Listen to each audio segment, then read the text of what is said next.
Welcome to Behind the Scenes with Music and the Spoken Word. I'm Derrick Porter, and today we're here with one of the most respected leaders in all of sports, Coach Andy Reid, head football coach of the Kansas City Chiefs. Coach Reid, welcome, and thank you so much for joining us today. Great to be here, Derrick. We are glad to have you here. Now, some of our viewers may be wondering, Derrick, why are you interviewing a most impressive football coach? What right do you have? And they may be right to ask it, but I just want to explain a little bit of the connection here. Here in just a short while, you'll be joining us in the Tabernacle in Salt Lake City on July 5th to celebrate the 250th anniversary of America, and you will be taking over that day the spoken word and doing something that it's rarely done, where outside people will come in and participate on that broadcast as a narrator, aside from Christmas. But it has happened, the last time being 2011 with Tom Brokaw. So that's the reason you have graciously agreed to be with us, and we are so grateful, for that. Now, as we get started today, I wanted to go back in time. I wasn't there, but I've read about it and heard about it, of maybe one of your first connections, at least up close and in person, with the Tabernacle Choir. And as it's been told to me, you were there, you were invited to come and climb up on a ladder and to conduct the Tabernacle Choir in a special song. Tell us about that moment. Tell us what led to it, and tell us what it did for you. Yeah, this is all my wife's fault for this, but she, I was asked to conduct, and she volunteered me to do that. I was a little leery. She's the one that's got the musical talents, not me. And then she had this idea of doing Fly, Eagles, Fly. We were coaching in Philadelphia at the time for the Philadelphia Eagles, and they have a fight song. And so the Tabernacle Choir graciously said yes to her. She's hard to say no to. And it went from there. I mean, I got up there in a black outfit when it was 150 degrees outside, and the humidity was matching that. And but they actually allowed me to stand up before them and conduct them. It was beautiful. Really one of the highlights of my life. I went, you compare this to what you do when you win a Super Bowl. I mean, it was just that exciting. Wow. Amazing. As I've prepared for this day, and we've been on the phone a few times and met together in person before, as well as for some of this work associated with the 250th broadcast. You shared with me about how you've tried to structure and manage your life so that you can do everything that's asked of you, which is something that all of us at times struggle with. And you said, Derrick, my priorities are faith, family, and football. And if it doesn't fit in to one of those three pillars, then I don't do it. So I wanted to ask you how those foundational pillars came to be and how they have helped you know when to say yes and when to say no and how to focus. Yeah. So in this business, being a football coach takes so much time. And you want to make sure that you balance it out, and nothing better to balance it out than with three pillars. So, and family and faith are so important to Tam and I, and then really the football part is as important, but more material than the other two. So we've really tried to focus in on the family, the faith part, and then working it with these crazy hours that we spend with the football part now. And I've been amazed by those crazy hours. I got a text from you a week or two ago, and I checked my phone. It was 3:45 in the morning, which meant you were already up and running. And then, as we were talking earlier, you're to your facility there at Arrowhead Stadium by about what time in the morning? Yeah, so I don't brag on this because it's not for, I've been this way since I was a kid. So I tell people I'm one of the few chubby guys that doesn't sleep a whole lot, but it was, I get there about that time that you're talking about, 4:00-ish. And as a head coach in the National Football League, when you hit about 7 or 8 in the morning, there's a lot of knocks on that door.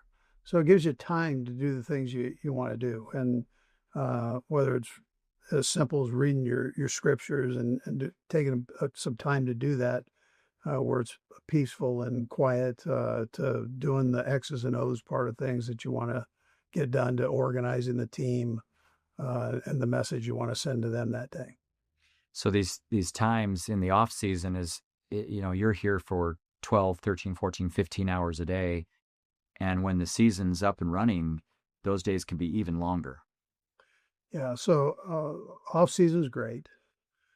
In our book, you go to 6, 7 at night, and depending on when the draft is here and over. So, and then during the season, it's ridiculous hours. I mean, you're working till midnight or longer, just to make sure everything's in place for the players. And our job is to organize, to take the complex and simplify it, and to be teachers. I mean, that's what, and we all know that in the church, right?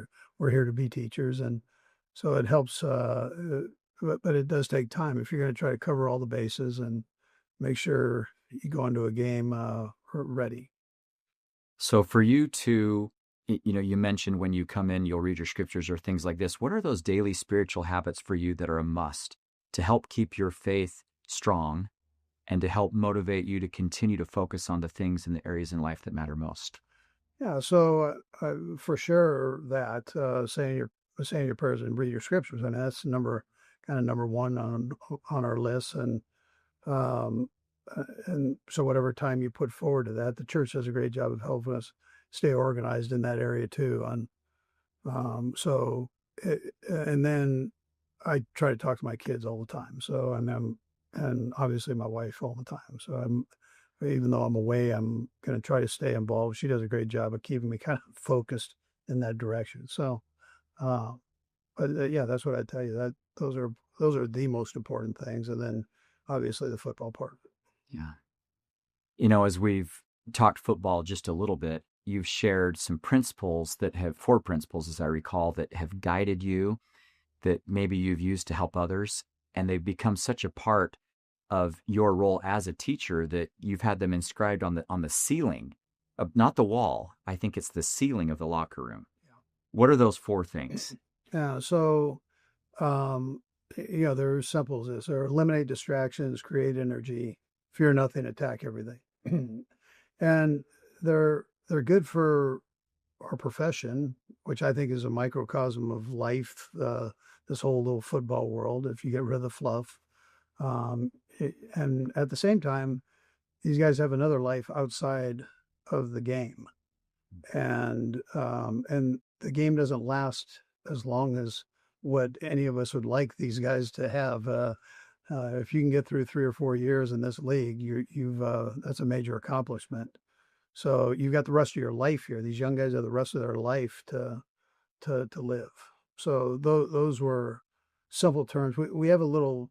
I have a little thing for the locker room to keep our team together, where I ask them uh, that religion and money. There's certain topics that just you kind of want to stay in politics. You want to stay away from some of these things, and on forcing your beliefs on others. But at the same time, if somebody comes to you with a question, feel free to answer that question. But let's not go for it. Give people space and an opportunity to be themselves and go forward. And for a team environment, that ends up being a real positive for us. But at the same time, uh, there's some great lessons we can learn through the scriptures, through Christ, and that you'd like to share, but again, you don't want to force it on people. So when you talk about Christ and how he goes about his business, I told my first year in Philadelphia, my first meeting in Philadelphia, I stood in front of the team. I go, if Christ were to come, it was a very religious team. Matter of fact, there was a thing with the Eagles at that time. They had Reggie White, who was a minister of defense and very religious, and they had a bunch of guys on the team that were followers of that. And even though he had moved on, that was still there. And they had gone through a losing spree, and it was that they were too religious. They were too caught up in that, and that's why they were losing. And so I came in, I go, listen, I went to BYU. I mean, I went to a religious institution. I mean, we won championships. You can be religious and tough, but that's what's out there on you guys. I said, I believe if Price came back today, he would step in and he'd be the middle linebacker, toughest guy on the team, you know? And so, um, needless to say, we went on to win 5 championships, or, went to 5 NFC championships, but the guys, it gave them just a little bit of hope that you can have faith and still be tough. So those beliefs and things that we've learned come into that. So you eliminate distractions. There's nobody better at than Christ, eliminating distractions and moving on and teaching. And we've all got distractions. Everybody's got. But when you're in, focus in. When you're at work, focus in on your job at hand. If you're at home with your family, focus in on that. You're in a marriage, focus in on that, and then create energy. Do you want to be around somebody that's an energy giver and energy taker? That's simple. I want to be around people that create energy, that are excited about life, and so and I think your teammates, they want that. I know your family wants that. Your wife surely wants that, and people you come in contact with. So. And then fear not. Well, we have fears, but you run from the fear or do you attack the fear? So, in this business, it's a crazy thing to go out. It's an emotional game, and it's a crazy thing to go out and to really battle with these guys. That's your livelihood, to go into this competition. I mean, it's crazy, mentally and physically. So you've got that, and you're going to be nervous and. It's gonna be, but you can't run from that. You got to get in there and you got to focus on it and handle it. When you leave the locker room, there's a million things to be afraid of out the door and then into real life there. And so, how are you going to handle that? How are you going to handle that? You going to go close yourself inside a room in a closet somewhere, or are you going to come out and attack whatever issue there is? And some work, some don't, but let's go. Let's go after it. And so anyway, that's what those 4 pillars are. And it can work in-house and out-house. Why on the ceiling and not the wall? Yeah, so our ceiling is different.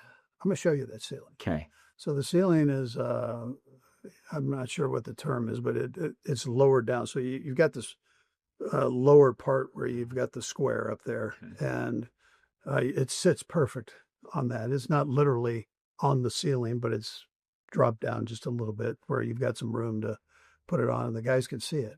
But it's just a constant reminder. It's a constant reminder of those things. And I've had players use it before. Guys going through cancer treatment have used it. Alex Smith, and sometimes I don't even like mentioning University of Utah guys, but he's one of my favorite. So, BYU guy. Yeah. But Alex, tremendous person, but he broke his leg, and I mean, when I'm telling you, he broke his leg, it was infected, and it took forever to come back off this. And he worked his tail off. I mean, just worked it, and it was still it's a mess. It just looked like a mess. And he goes, "I'm playing again," and I'm going, "Okay, listen, you don't need to play again." He's not with me. He's not with the Washington Redskins, and or Commanders and Washington Commanders. And so I said, your legacy is set. You don't have to do one more thing. You don't have to play one more down. You've had a phenomenal career. He goes, fear nothing, attack everything. I go, oh, touche. So the guys, it's in there, and different guys have repeated that during tougher situations. As you think about the role of faith in our families, in our personal lives, in football, in life in general, it's clear that this is something special to you. Now, you don't necessarily go out there and bear that witness and testimony in words, but although I'm sure that happens at times, but you live it in action, even in the middle of these very demanding days and hours and seasons tied to the National Football League. I've been told that you've made it a priority to hold sacrament meetings, even on Sundays that are game day when you can't necessarily make it to a church, with the permission of your bishop. Tell us about why you do that, why you choose to take that time on a day when everything seems to matter to make sure that you can win and achieve. Yeah, we appreciate our bishops that have given us that opportunity because we do different services um, for different groups on Sunday for the team, and so we've always had a number of members on the team. And my son goes, "Listen, we need to have a sacrament meeting. I mean, let's do this. This is a long time ago." So I said, "You know what? You're right. You're right. So let's start doing that."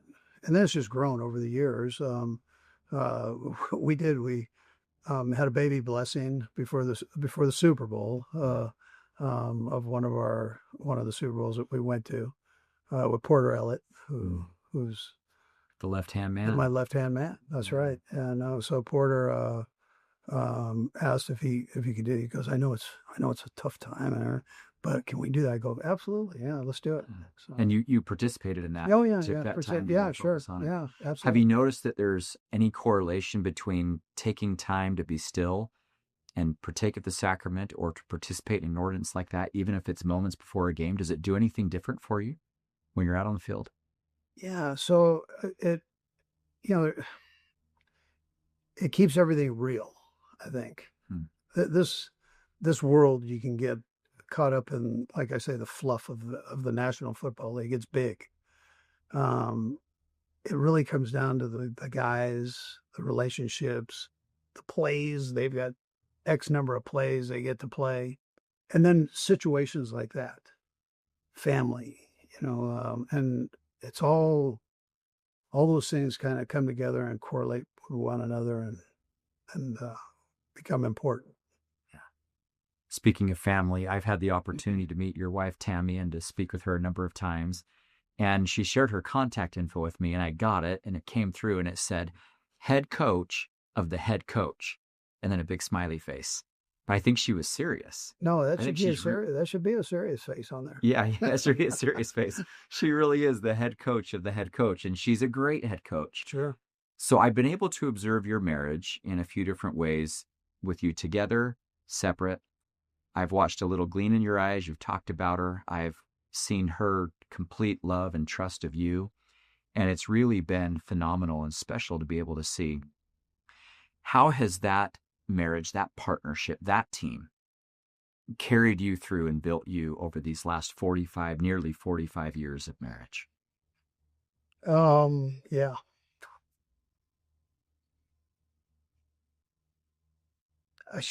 You should have asked it to me differently.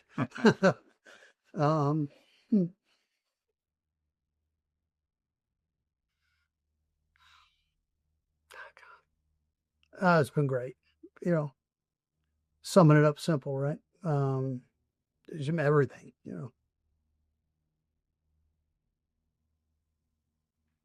I've been asked this question a lot. Same reaction every time. I keep it consistent here. So we've had to do some things after winning all these games, and the people ask that question. I just go, it's but you can't do one without the other, and that's how we feel. She brings such great energy.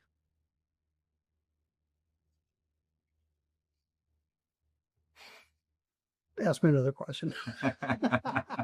I could do that, and your reaction has said all the everything that words could do, and it's clearly a special piece and part that all of us hope to be able to achieve in our lives. That you've been able to do there with Tammy.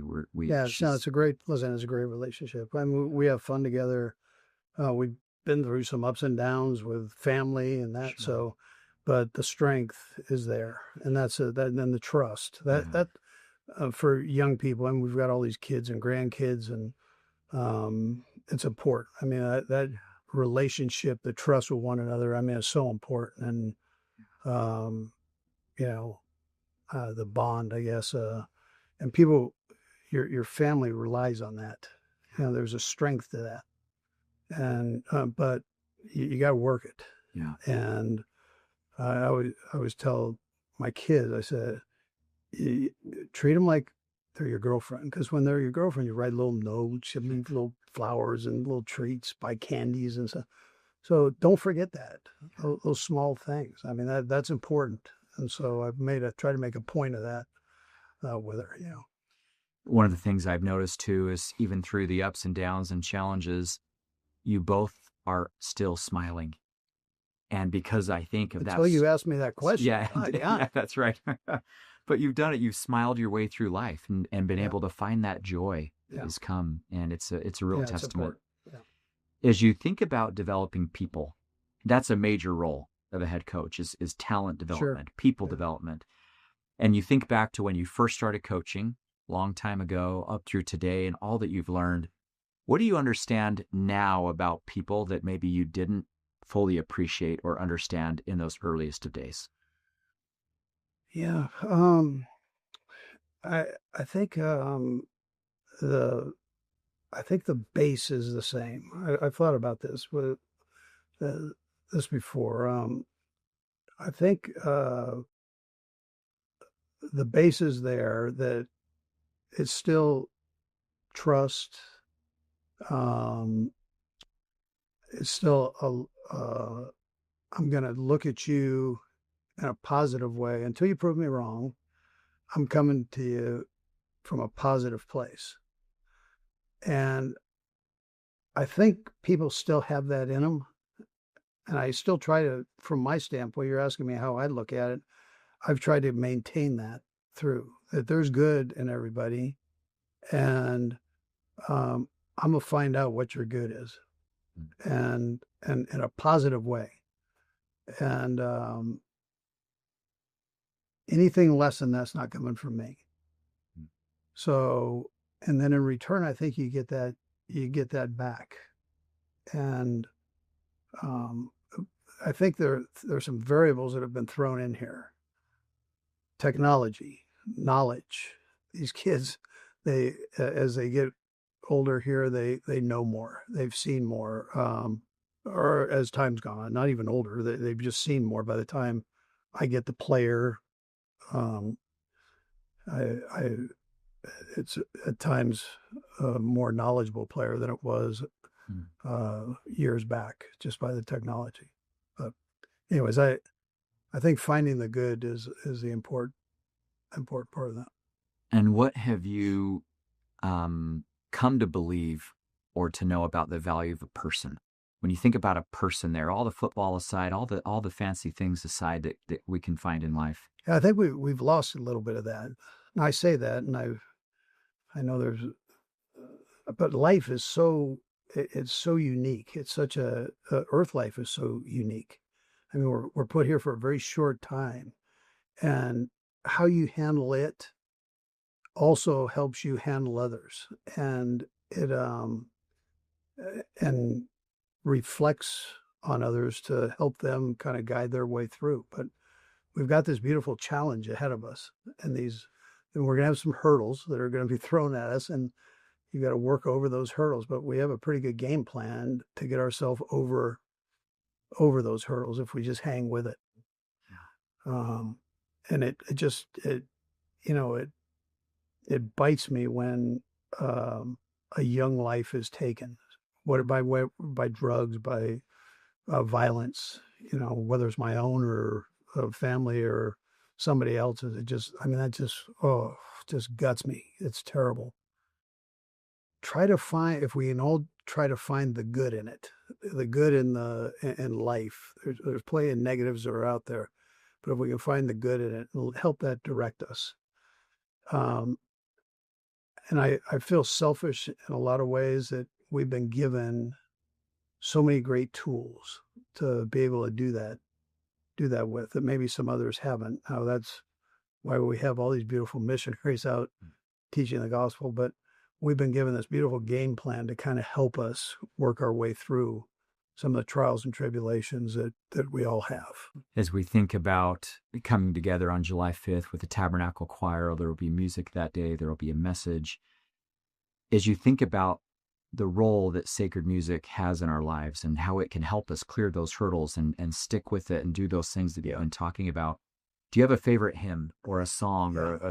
a verse that comes to mind? Yeah, I know people that I think that know me know, put your shoulder to the wheel, push along. I love that. Yeah, I that's can see that one. I yeah. could actually see you out Oh yeah, there yeah, with because those. it kind of covers everything. When you Yeah. really read through it, as opposed to Mhm. singing through it, just kind of Yeah. read through it first, and it covers all the bases. Yeah. Basically, it tells you get off your rear end, get to work, right? Yeah. And then And do it with a heart full of song. a heart full of song, and keep pushing, man. Yeah. And it's whether it's in the work field, whether it's at church, um, in just life. Don't give up. I mean, it's good things can happen, and then song brings out that positive energy in it. Just it's just there, and there. I remember listening to a boxer talk one time. He said, "I just keep punching. Hmm.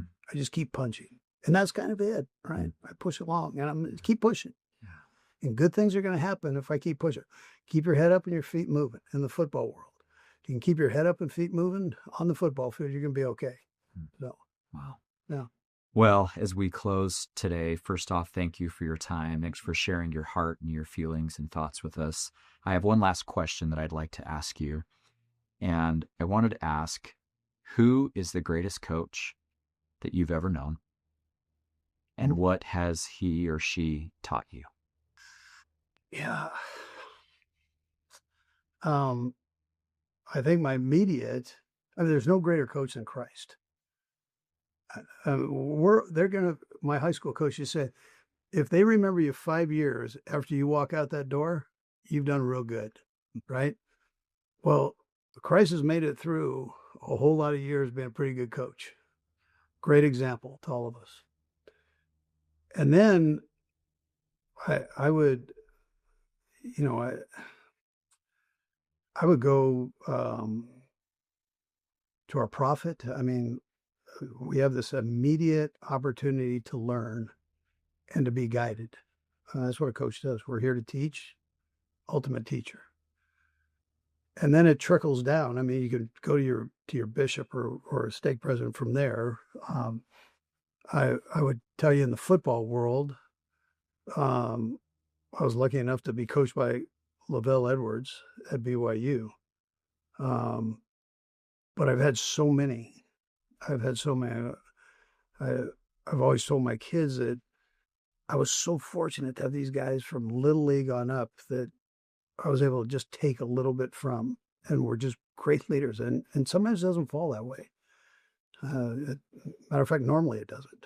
Where I still do dinners every summer. I do a big dinner with my high school coaches. These guys are ancient right now. So, but there's just something that I take from every one of those dinners. I've heard the same stories for 30 years here. And but you take something from that. But I would start at the top. I think what Christ did for us, and as a teacher, and continues to do that. Think of that. I mean, this has been a couple years, right? It's been going on a couple years, and we're still right there learning, and that's a beautiful thing. Well, thank you so very much. Thanks for sharing these experiences, these learnings, these teachings.